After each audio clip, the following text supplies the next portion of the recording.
Post-war Old Dutch cleanser, famous for chasing dirt, presents Nick Carter, famous for chasing crime.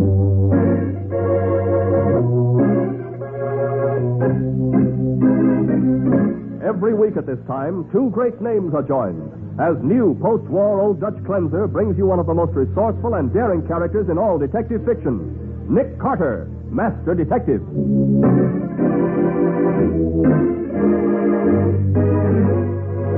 Nick, are you going to break into this apartment? I don't have to, Patsy. Sally gave me her key. Oh, gee, you think of everything, don't you? I tried it. Okay, come on in. Uh-huh. Well, this is certainly a pleasant living room. Nothing sinister here. Uh-huh. Looks as though there are two bedrooms, too. Wonder whether this one is married. Let's see what... Oh. Great Scott. Nick. This girl's been shot through the temple. Oh, Nick, I wonder if she... Somebody just came in the front door. It's all right, Miss Carlyle. It's...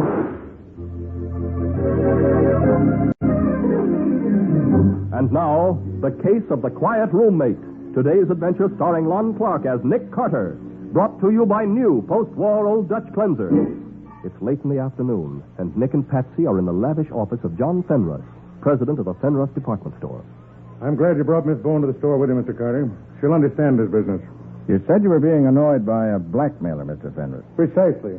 The girl who worked here until last Saturday night is trying to shake me down for a lot of money. You were involved with her? Of course not. Nothing of the sort. Then what's the trouble? Our fashion designs are being stolen. Oh, you mean that the clothes sold in the Fenruss store are exclusive? A great many of them are, Miss Bowen. 2 years ago, I hired Jerry Bartlett, one of the best dress designers in the business, to create designs exclusively for the Fenruss store. Well, I knew Fenruss models couldn't be bought anywhere else in town. Yeah, but that's the point. They can be now. Oh? The cut-rate stores have our exclusive styles at marked-down prices before we even put them on sale here. That can't be very profitable. Profitable? We've lost a fortune. And this girl says she knows how our fashions are being pirated and who's responsible for it. And she won't tell you who it is? Tell me. She has the gall to ask $2,500 for the information. Then you want me to find out who's stealing your design? No. I want you to force Mary Danville to give me that information. Without paying for it, you mean? I have a right to know. And it's her duty to tell me without blackmailing me. I want you to scare her. Scaring girls is out of my line, Mr. Fenruss. You want me to investigate your problem? Oh, so you want to run up a lot of investigating fees, do you? Well, I won't fall for it. I'm not asking you to fall for anything. I'm responsible to the board of directors for every dollar I spend. It isn't my money. It's your store, isn't it? Well, it was my father's store. Now it belongs to a great many people. And they expect me to show a profit. I can't throw money away on detectives. Well, it's probably just as well, Mr. Fenruss. I don't think I'd enjoy working for you anyway. Mr. Carter, if my secretary were here, I'd have her show you out. Oh, we can find our way out. Come on, Patsy. With pleasure. Mr. Fenruss. Miss Carlyle, do you think my office is a public waiting room? Miss Drake isn't at her desk, and I have to see you. Just the same. What you do to Mary Danville is none of my business. But when you start ransacking my apartment, just because... Control yourself, Miss Carlyle. I've done no such thing. Then if you didn't do it, you hired someone to. Your accusations are in particularly bad taste in front of outsiders, Miss Carlyle. Oh, don't worry about us, Mr. Fenruss. This young lady's outburst hasn't changed my opinion of you a bit. I think I'd like to talk to Miss Carlyle privately, though. I forbid it. Oh, you do? I certainly do. This man's a detective, Miss Carlyle. Fine. Mr. Detective, if you'll come down to the Fenruss exclusive shop, I'd like very much to talk to you privately.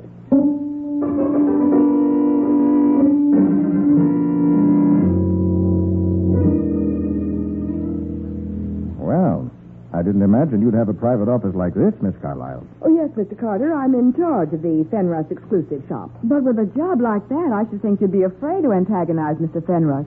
Wouldn't you hate to be fired? He won't fire me, Miss Bowen. What makes you so sure? Because Mr. Fenruss is the only person in the world who would have any reason for ransacking the apartment that Mary and I share. He wants the information Mary has. Do you have it too, Miss Carlyle? No. But if I did, I'd do exactly what she's doing. I'd make him pay for it. Was the lock on your apartment door broken? No, it wasn't. But somebody had been there because Mary's wardrobe trunk had been turned inside out and my room had been all torn up, too. Was anything stolen? Nothing of mine, and Mary says Fenruss didn't find what he was after. I see. Miss Carlyle, you said Mary Danville hasn't told you what she knows about the fashion theft. Are you and your roommate on friendly terms? Yes, of course. I got the store to hire her, and I also saw to it that she was pushed ahead. But she still doesn't trust you enough to tell you. That is not the point. She said I'd be better off not knowing. That what she'd discovered was dynamite. Look, Miss Carlyle, I don't want to alarm you, but can you get a room for yourself and Mary Danville at a hotel for a few nights? Why, I suppose so. And I'd do it if I were you. And I wouldn't let anybody know where I was staying. But everything's happened while I've been here at the store. Nobody would dare to try anything while Mary and I were at home. I'm not too sure of that. Is Mary at your apartment now? I think so. Why? I want to talk to her, and I'd also like to examine your apartment. Do you want me to take you there now? No, I want you to line up a hotel room. Besides, Patsy and I may do better talking to Mary alone. If you think... I don't think anything yet, Miss Carlyle, except that you may not find it healthy to stay in your apartment. All right, Mr. Carter, I'll do whatever you say.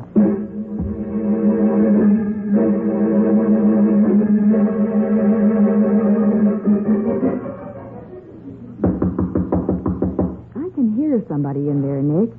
Maybe she's afraid to open the door. Miss Danville, Sally Carlyle sent us. I'm Nick Carter, a private investigator. Look, Miss Danville, I know you're in there because I heard you moving around. I guess she isn't going to let us in, Nick. I'm going to camp right here on your doorstep till you open this door, Miss Danville.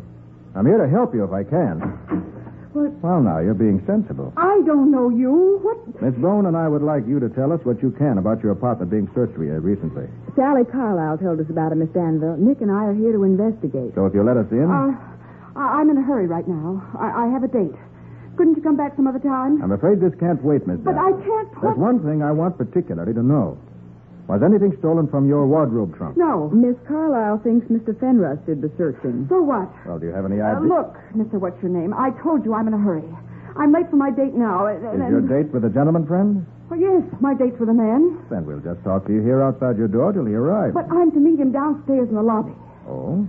Your callers meet you in the lobby, do they? Look, I don't know you. Maybe you're a detective and maybe you're not. But until Sally's here to say you're okay, I'm not going to talk to you. I'm ready to leave and I'm going right now. You're making a mistake, Miss Danville. Maybe not. But don't try to follow me down to the lobby. If you do, I'll call the police. Very well. We won't even go down in the same elevator with you. Go right ahead. That's what I intend to do. Nick, aren't you going to follow her? No. Going to wait here and see what she does. Well, what do you expect her to do? Patsy, if you were Miss Danville, would you leave two strangers standing in front of your door after a conversation like the one we've just had? Well, that all depends. Depends nothing. You'd meet your boyfriend in the lobby and then get right back up here to see what's going on. Well, if you ask me, I don't think she has a date. You don't? No. And if she did, it wasn't with a man. Well, why do you say that? Well, she didn't powder her nose and it was shiny. And her lipstick wasn't on straight. No, Nick.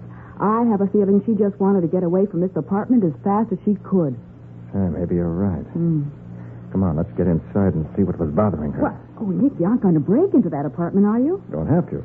Sally Carlyle gave me her key. Oh, gee, you think of everything, don't you? That's right, dear. All right, come on. Right. Well, it's certainly a pleasant living room. Nothing sinister here. Mm-hmm. Looks as though there were two bedrooms. I wonder which one is Mary Danville. Well, not this one. At least I wouldn't think so. Why not? Because the picture's on the vanity, and you'd hardly have your own picture in your room. Good girl. So Mary Danville's room must be the other one. Of course. Well, let's see what's there. Great Scott. Nick, no wonder Mary wanted to get away. This girl on the floor. She's been shot through the temple. Nick, do you suppose... Quiet.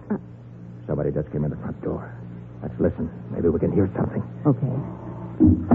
Who's that? Who is it? You wait here, Sally. No, Jerry, don't.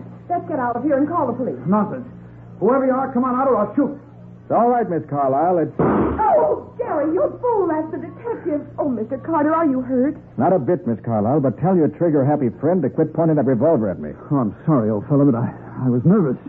After what's been happening here, It's good most people can't hit anything with a revolver. This is Jerry Bartlett, our fashion designer, Nick Carter, and his secretary, Miss Bowen. How do you do? I'm awfully sorry I frightened you, but I was... I thought I told you not to come back here, Miss Carlyle. I know, but I got to thinking about Mary Danville, and... Well, if it was dangerous for me to be here, it was dangerous for her, too. So I came up to get her. Well, she just left a few minutes ago. Oh, I see. Oh, well, in that case, Jerry, I suppose we might as well leave, too. Right. Just a minute, Miss Carlyle. Did you see your roommate in the lobby just now? In the lobby? No. Well, there's somebody else in this apartment. In one of the bedrooms. You mean you've caught our mysterious visitor? Oh, that's wonderful. But who is... Suppose you take a look. That's a good idea. Oh, no. No! Recognize her, Miss Carlyle? Of course we recognize her. But that's Mary Danville. What? You mean this murdered girl is your roommate? Yes. Oh, but why would anyone... Mr. Carter, you've got to catch her murderer. You've got to. I think I did catch her murderer, Miss Carlyle. But I let her get away.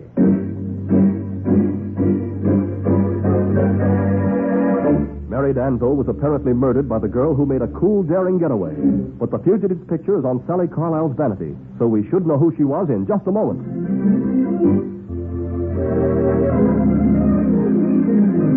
Now back to The Case of the Quiet Roommate. Today's adventure with Nick Carter, brought to you by new post-war Old Dutch Cleanser. The scene is Sally Carlisle's bedroom, and Nick stares grimly at the photograph he's removed from Sally's dressing table. This is a picture of the girl who left your apartment just as we arrived. Who is she, Miss Carlyle? Well, that's Dorothy Drake. She a particularly good friend of yours? Well, she gave me the picture, and she stops in to see me once in a while, that's all. She's Fenris's secretary, so everybody in the store tries to get in solid with her. Oh, I see. Oh, I think she can give him a boost with Fenris. She really have that much influence with him? Well, if I think I'll have trouble getting Fenris to okay one of my fashion designs, I try to sell Dorothy on it first. If it's okay with her, he'll take it. Oh, then she gets to see your designs before they're approved? Well, sure she does. Uh-huh. Who else sees them? Well, Fenris, of course, and Sally here. Oh, yes, I see them, too. Do you think this Dorothy Drake would commit murder to help Fenris? You said she was here in this apartment when you got here, didn't you? Yes, she was. Well, I don't see why you let her get away. Well, she told us she was Mary Danville. We had no reason to doubt her. But she doesn't look the least bit like Mary. Don't forget, Miss Carlyle, I never saw Mary Danville before. And we didn't find Mary's body until after Dorothy Drake had left. She must have killed Mary. All you have to do is find her. You know where she lives? Well, sure, there's no secret about that. Over on Prince Street. But she won't be there. Mary must have known that she was the fashion thief. Oh, just a minute, Miss Carlyle. We can't assume that she's guilty of Mary's murder or of the fashion thefts either. You and Mr. Bartlett and Mr. Fenris all had access to the fashion designs. But if she isn't guilty, why did she run away? We don't know that she has run away. If she's smart, we'll find her at home. Let's see if she is smart.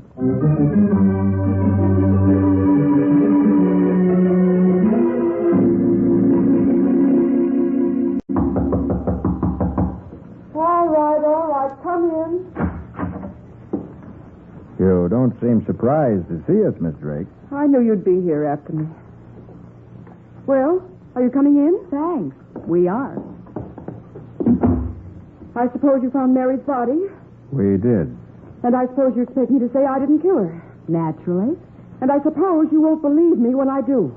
Well, you lied to us at Sally Carlisle's Of apartment. course I lied. I was frightened.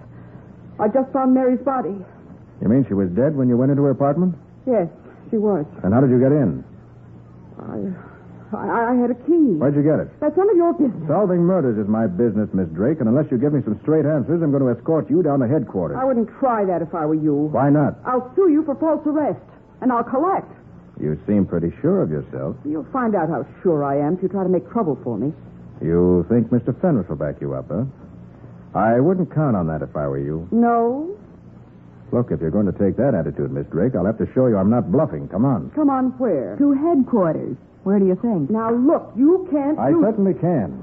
And if you won't come willingly with me, I'll have Sergeant Matheson of the homicide squad here within 10 minutes. You just try it and see what'll happen. Very well. Where's the telephone, Miss Drake? It's in the hall, Nick. Fine. Call Mattie, will you? Right. No! Don't you dare! Walter!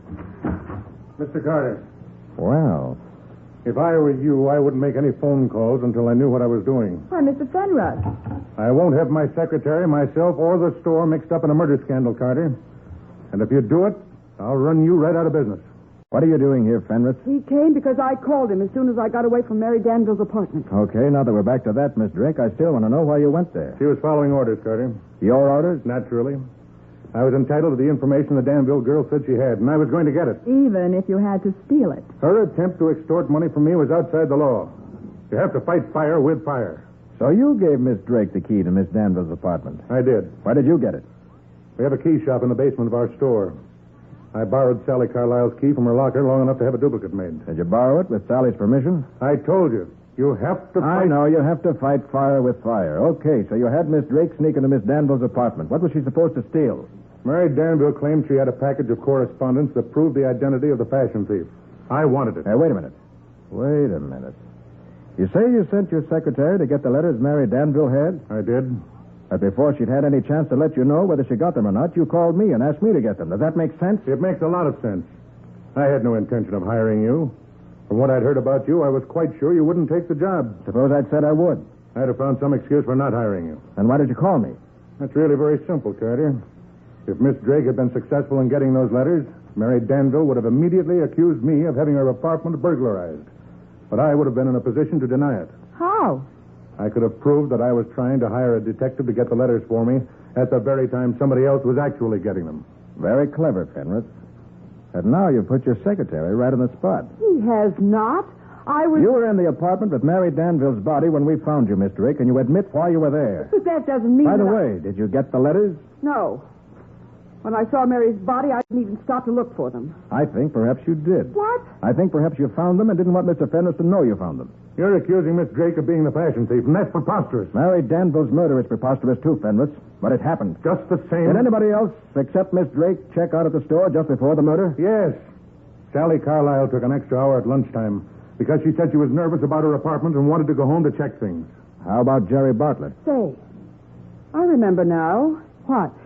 He came in while you were out, Mr. Fenris, and said he wanted an hour off to attend to some personal business, and I told him it would be all right. So nobody's eliminated. Well, looks as though our first job is to find those letters. But where are you going to look for them? I don't know, Mr. Fenris, but I'm going to start looking just the same. And when I get any information, you can be sure I'll let you know.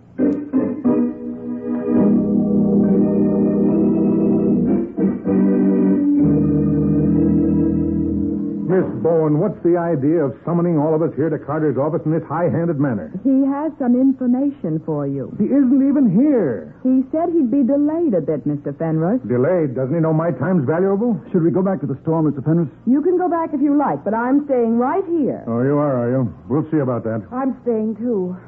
Mr. Carter must have had an important reason for asking us to come here. The only thing that's important to me is to find out who's been stealing our fashion designs. You mean murder doesn't bother you? Mary Danville was outside the law, Miss Bowen. She deserved what she got. Did Carter say how soon he'd be here? I'm sorry. He didn't. Just the same, we'll wait until he gets here. All of us.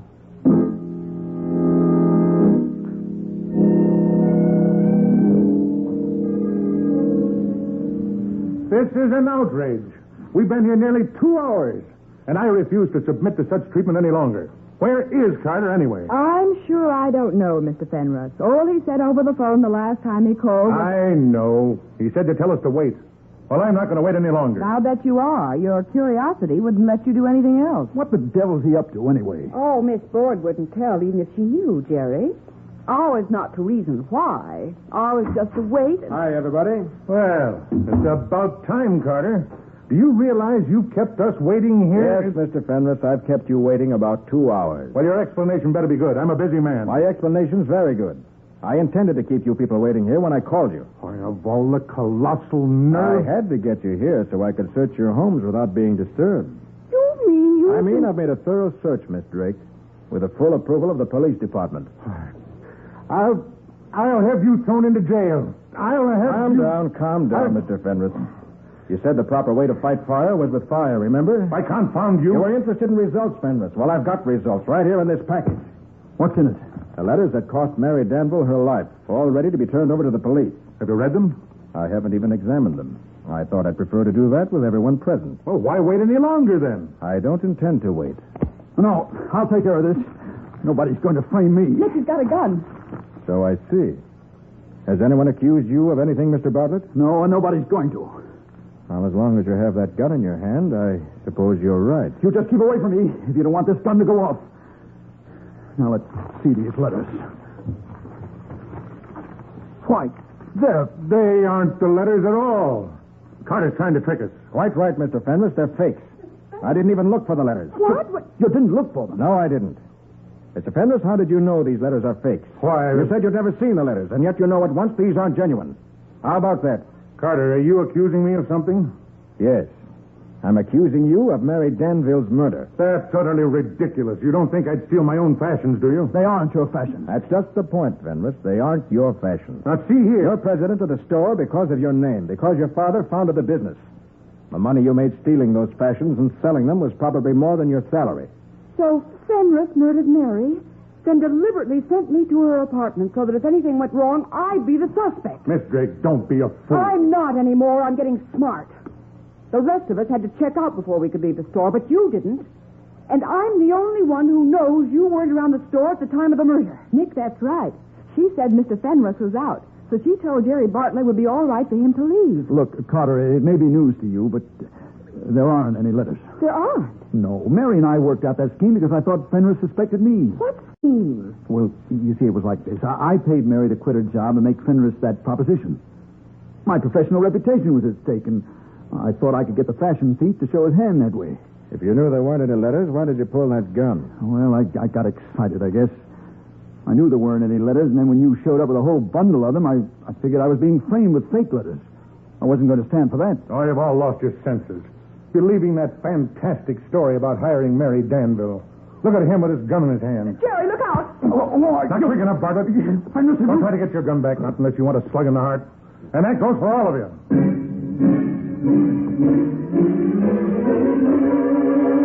Mr. Fenris, covering the group with the revolver he grabbed from Bartlett, edges his way toward the door of Nick Carter's office. We'll see what happens in just a moment.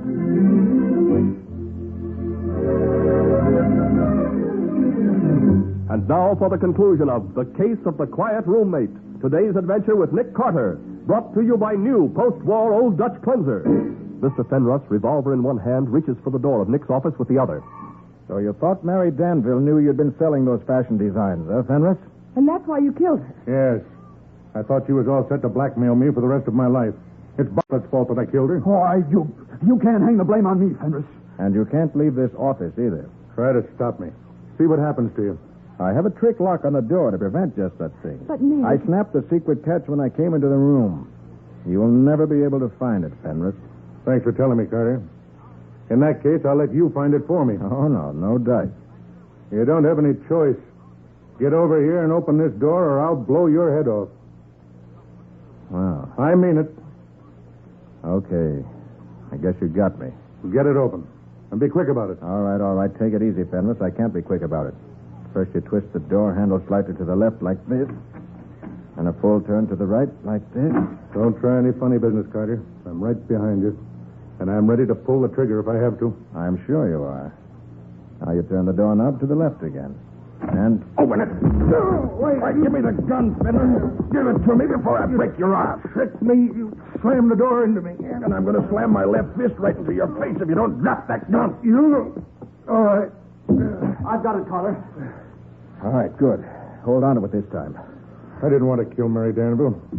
I thought I had to do it. I'm sorry I can't sympathize with you. You tricked me, Carter. How did you know? I didn't know, Fenris. Didn't have any idea of who was guilty. But you remember what I said about guilty people running away? But That's why I arranged this meeting, to give the murderer a chance to try to run away. And it worked. But if there weren't any letters, Nick, if Mary Danville didn't have any letters... There were letters, Patsy. But she didn't have them. The letters were from Fenris to the people who bought the fashion designs from him. yes. They wouldn't buy unless I gave them something to put them in the clear in case the store ever brought any suits against them. I thought you got hold of those letters in some way. But you acted as though you thought I was double-crossing you. Why, you had me half crazy. I had to accuse someone, didn't I? And you're still trying to justify yourself, aren't you? The store should have been mine. I only got a small part of what I deserved. Well, starting right now, Fenris, you're going to get more than a small part of what you deserve. You're going to get the works.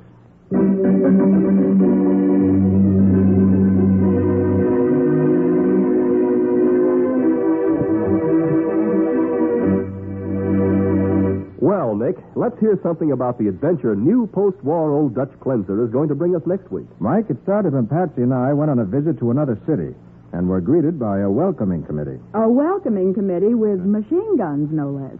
See, I went there to look for a gangster, but I spent most of my time looking for Patsy. You see, Mike, I found the gangster first. And I was sorry I ever did, believe me. Yeah, Patsy pretended to be a gun moll. She played the part entirely too well for her own safety. It sounds as though we're in for an exciting half hour, Nick. What do you call this adventure? I call it The Case of the Great Impersonation.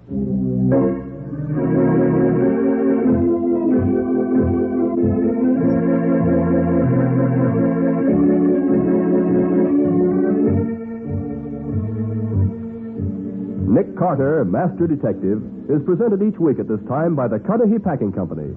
It is produced and directed by Jock McGregor and is copyrighted by Street and Smith Publications, Incorporated. Charlotte Manson is featured as Patsy. Today's script was written by George B. Anderson. Original music is played by Henry Silverne. This program is fictional, and any resemblance to actual persons, living or dead, is purely coincidental.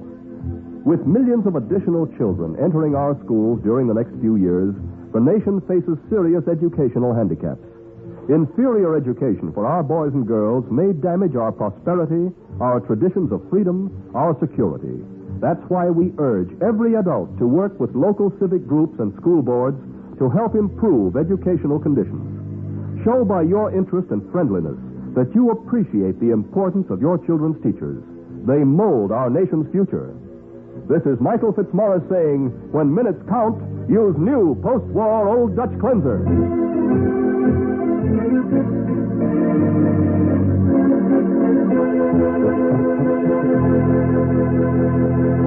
This is the Mutual Broadcasting System.